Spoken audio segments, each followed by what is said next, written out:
All right, so you want to explore East Africa, Yeah. but you're looking for something more than just hitting the typical tourist spots. Yeah. You want to like really experience the culture. And for me, Yeah. the best way to do that is through the food. Oh, for sure.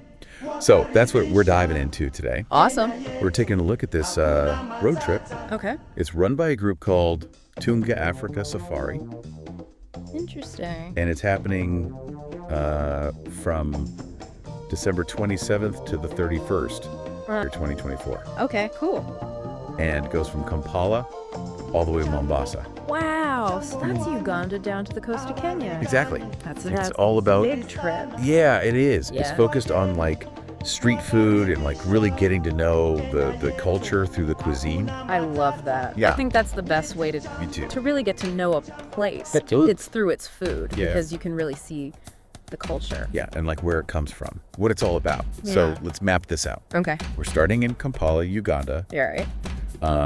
and then going all the way to Mombasa in Kenya. Wow. And I'm already super intrigued because the promotional material mentions diverse landscapes. Yeah. So I'm thinking this is going to be a visually stunning journey too. Oh, absolutely. Not just about the food, Yeah, we're about the sights. about like vast savannas and lush forests and Yeah. down to the coast. Exactly. That's a lot of ground to cover. Yeah. Yeah. So our first stop is Najembe, which is in the Mabira forest in Uganda. Oh, cool. And they're really hyping up this juicy Mabira chicken. Juicy Mabira chicken. Yeah. Now, juicy on its own Yeah. doesn't really tell us much, you know? Right. But I'm curious, like, what makes this chicken so special? Well, I did a little digging, Okay. and apparently Mabira chicken is known for being free range. Oh. Like they just wander around the forest eating whatever they find. And that gives the meat a really unique flavor. Oh, that makes sense. Yeah. And they also use all these local herbs and spices Oh, wow. in the marinade. That sounds delicious. Yeah, and sometimes they roast it over charcoal, which just adds to the flavor. So it's like a whole experience. That's not just about the recipe. Right. It's the whole environment where it's raised, how it's cooked. I love that. Okay, Yeah. so then we cross the border into Kenya. Okay. The highlight of this whole trip has got to be Mombasa. Oh, yeah. Mombasa is a foodie paradise. They're calling it the ultimate street food experience. And it's on the coast. I know, I love coastal cuisine. Me too. Seafood spices. Yeah. It's always so vibrant.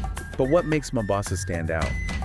So Mombasa has this really fascinating history. Okay. It was a major hub for the spice trade for centuries. Oh, wow. And that has really shaped the food there. I It's- get a lot of Arab influence. Okay. So you mentioned mahamri earlier. Yeah, that fried bread. Yeah, that's a perfect example. Okay. It's often flavored with cardamom and coconut milk, Wow. which gives it this really exotic flavor. And that's because of the spice trade. Exactly. Wow. It's like history on a plate. That's incredible. Yeah. Okay, so they also mentioned crispy bhajia. Oh, yeah. Those are amazing. What are they? There's like little fried chickpea flour snacks. So kind of like pakoras. Yeah, exactly. Okay. Like a cousin to the pakora. Got it. They're really popular all along the East African coast. So that's more of like an Indian influence. Exactly. But- And then there's mishkaki. What's that? So it's grilled meat on skewers, Okay. but it's marinated in this amazing blend of spices. Like what? Ginger, garlic, cumin, all that good stuff. It's so flavorful. So it's not just the variety of the food in Mombasa.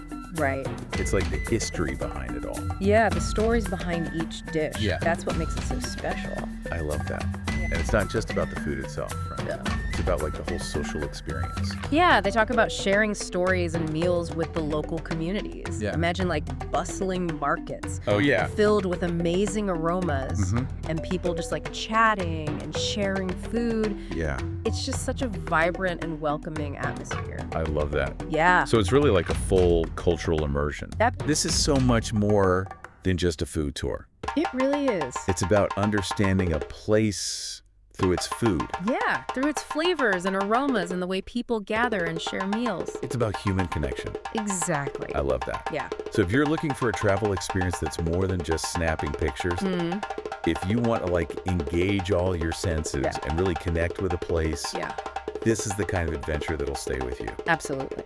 This road trip with Tunga Africa Safari sounds amazing. It does. If you're interested in learning more about it, Yeah. definitely check them out. Yeah. But even if you're exploring somewhere else, Right. remember that food is like a window into a culture's soul. It really is. So get out there, Yeah. taste the world, Mm-hmm. and let your curiosity be your guide. I love that.